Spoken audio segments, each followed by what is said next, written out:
Part 4 begins with the bees still dumping honey on the flutter ponies. You know, for having so much trouble gathering nectar up to this point, you'd think they'd be more careful with the product made from a lot of it. Sting thinks they've killed enough time for them to move on, and Bumble agrees to take a lunch break.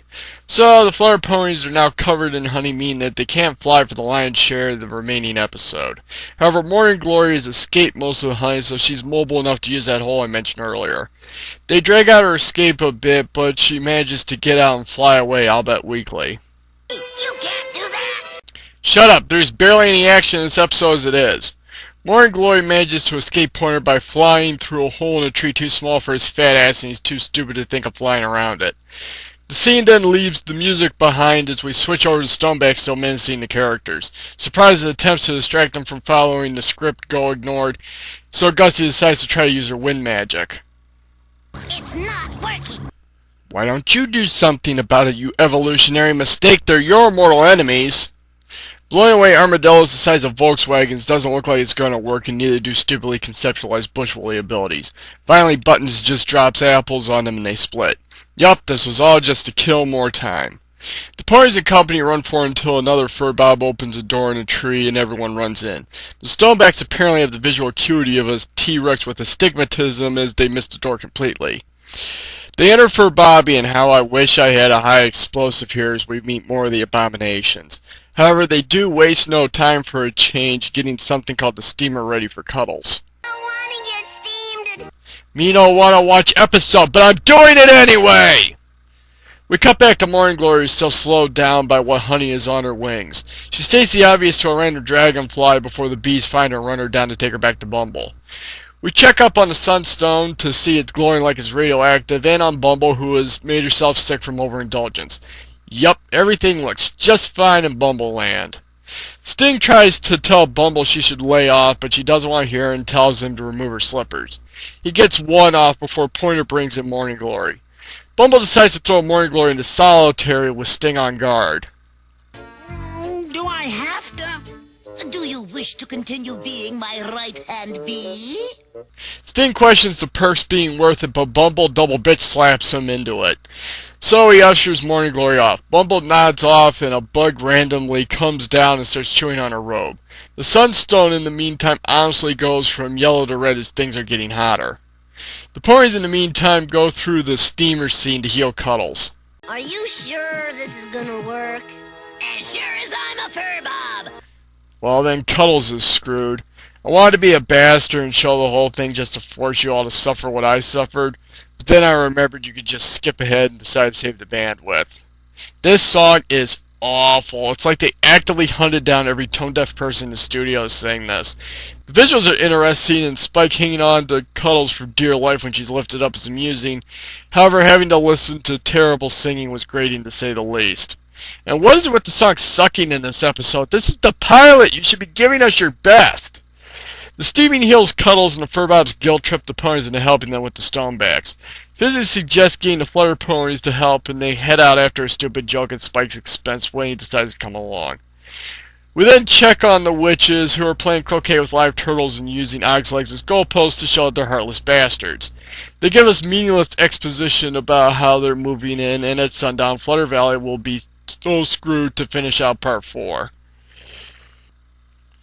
Part 5 opens with the Sunstone deciding flashing yellow is how it wants to be threatening, with steam rising off everything. Pointer goes to touch a flower, but it burns his finger, so he goes to tell Bumble. Wake up, you bumblehead! So glad to know the level of respect for the crown in this outfit. However, Pointer immediately goes into groveling mode as he explains the flowers are too hot to touch. Bumble brushes it off even when Pointer shows that he's burned his finger. He does have 15 more after all. The Flutter Ponies in the meantime are still trapped. This is yet another throwaway scene where the characters state the obvious to, you guessed it, kill time. Though it does give us an ironic transition from their hoping Morning Glory is headed to Paradise Estate to her actually being in a cage with Sting standing guard. I know a lot of people like Sting and Morning Glory to the point of making them a couple. Personally, I can't help my teeth going on edge from listening to a conversation between Strawberry Shortcake and Zan the Wonder Twin. Not to mention the dialogue is sappier than honey the other Flutter Ponies are currently stuck in. Sting is your stereotypical not really tough guy. He acts tough, but he's really insecure to the point that he doesn't fly because he's not good at it. Wait, you're up in a tall tree. Did you throw Morning Glory over your shoulder like Jane and climb it? This sends Morning Glory into the best song of the episode, Stretch Yourself to the Limit. The melody and lyrics are catchy and Rusty Taylor can actually sing. The visual of Morning Glory getting Sting to fly was also some of the better animation of the episode. Sting buzzes about enjoying the ability to fly. Morning Glory decides to take this opportunity to leave, but... Why'd you do that? I thought we were friends. I got a job to do, Morning Glory. Keeping you in a cage is it. Once a drone, always a drone, I guess. The Ponies in the meantime have reached the half route of Flutter Valley. The witches ambush them, but they take care of them easily until Og traps them in the net that they'll be in for half the episode. And I don't mean half of what's left of the episode, I mean half of the whole episode. And you might be thinking, we're more than halfway through part 5, that means we're almost halfway through the episode already. Yes, that means the Ponies will be in that net until almost the end of the episode. Why, George? Why? The Sunstone, in the meantime, has gone to flashing red and setting Bumble Land on fire. Ironically, the wooden supports it sits on don't even smolder. Bumble wakes up surrounded by flames and after leaping away screams for Pointer. Tell me something, Pointer. Do you see anything unusual going on? I think Bumble Land's on fire. Very observant, Pointer. Do something about it! Admittedly, the bees do their best to save this episode. After a short scene of the Flutter Ponies still trapped, Bumble is running around like a chicken with her head cut off. Pointer has to swarm low buckets of water upon the Sunstone but get Bumble instead. She finally says screw it and decides to bug out until the fire burns itself out. Sting is flying around when he and Morning Glory notice the fire. Sting goes to check but finds the place abandoned. He comes back to Morning Glory and she begs for him to let her out, but he's still a bee and just can't do it as he flies away to find Bumble. We close out the part with the honeycomb melting and the Flutter Ponies screaming for help to show they haven't been abducted by aliens or something. Part 6 ends with the Sunstone approaching critical mass and everything but the supports lighting on fire. However, the fire is melting the honey off the Flutter Ponies, so they're getting some of their mobility back. Sting, in the meantime, comes back to Morning Glory because he couldn't find Bumble or the others.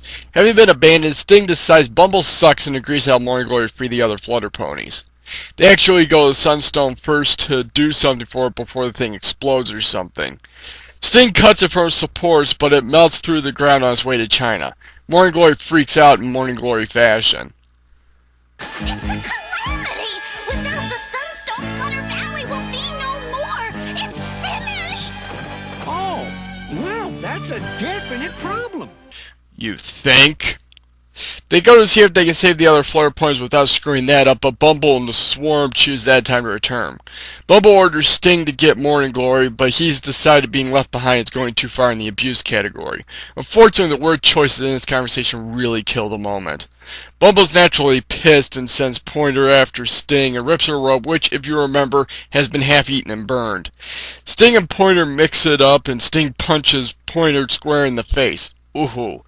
However, Sting and Morning Glory are outnumbered, so they only manage to escape. Sorry, your bumbleness.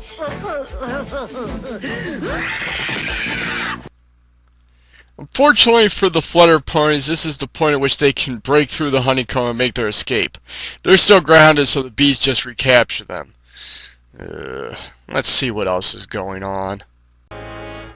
No, come on, come on, come on! Lydia hates me. She hates me not. She hates me. What does this episode have against me? Hydia once again explains at sunset Flutter Valley will be permanently dead, in case you didn't get that the first dozen times she said it.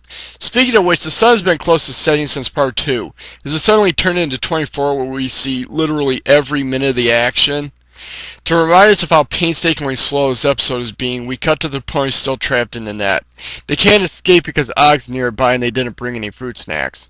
However, they have an idea of getting the furbob loose. Fizzy puts him in a bubble and they convince Og to play with them.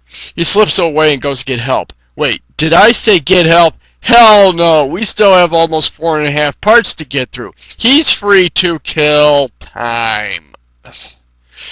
Sting and Morning Glory in the meantime try to figure out what they're gonna do when a real rainbow appears. Apparently all rainbows lead to Megan's place, which means it's time to get her. Merg. They fly over to her replies to stretch herself to the limit, though we get to hear Sting singing, which is not as good as Morning Glory. They arrive and Morning Glory tries to explain what Megan looks like. They look in the stables, but instead find a bull. The bull decides to be mean, so Sting and Morning Glory take cover to finish out the part. Part 7 starts with the bull getting ready to charge and Sting and Morning Glory screaming for Megan. They take refuge in the loft only for the bull to start headbutting the supports. They then try to head outside, but Sting runs into the door frame and knocks himself out, so Morning Glory has to run interference.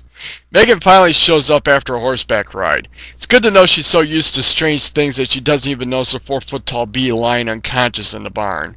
She grabs a red blanket and does some bullfighting to get the bull into a pen and locks him down. Sting and Morning Glory give Megan the 411 about what's been happening over the past 6 parts. However, they're not big enough to carry Megan normally, so she uses the blanket to have them carry her together. I want to take a time out here to discuss Megan. First of all, Tammy Amerson did not return to provide her voice in the series.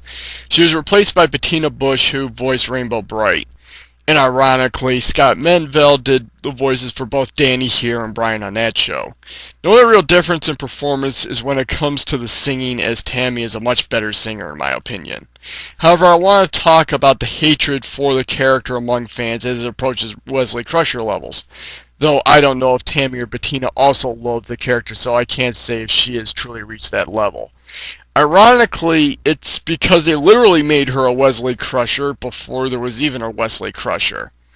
Some idiot decided Megan should be the ideal role model teenager, so they made her perfect and the Ponies completely helpless without her.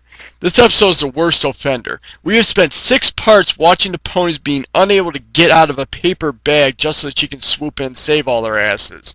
Whoever suggested this direction should have been fired! Anyway, they head back. Meanwhile, the witches are going to turn the Ponies purple to, you guessed it, kill time! Seriously, George, what the hell? They have Draggle do it, which is a big mistake. Not only does she barely get off the spell right, but it's actually a camouflage spell and turns the witches and Og's blood purple. The others leave Draggle behind to get on purple even though she's also purple. The Furbob in the meantime is completely incapable of doing anything to the point of having to sing about it. Yeah, they got the one loose who couldn't do anything.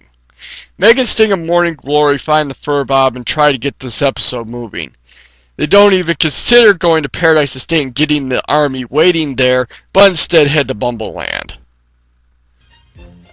Are you sure we're doing the right thing? This episode's wasted enough time already, so move your contrarian ass! Bumble and the bees in the meantime have to bring in flowers from the outside again. Bumble has the idea of using the Flutter Ponies as slave labor to recover the Sunstone. So they get to digging while Bumble gorges herself again. Pointer uses a crane to try to grab it while the Flutter Ponies make the hole bigger. Peach Blossom tries to figure out how to get the rest of the honey off so that they can do something. But Honeysuckle decides to skip that step and just do something. She pretends to take a drink but actually uses water gun on Pointer and commandeers the crane. Honeysuckle grabs Bumble, thrown and all, and holds her over the hole. She demands their release and the Sunstone, but Pointer comes to Bumble's aid by sawing the cloth from the crane and almost dropping her in the hole. The Flutter Ponies try to escape, but Bumble trips Honeysuckle and she falls into the hole to end Part 7.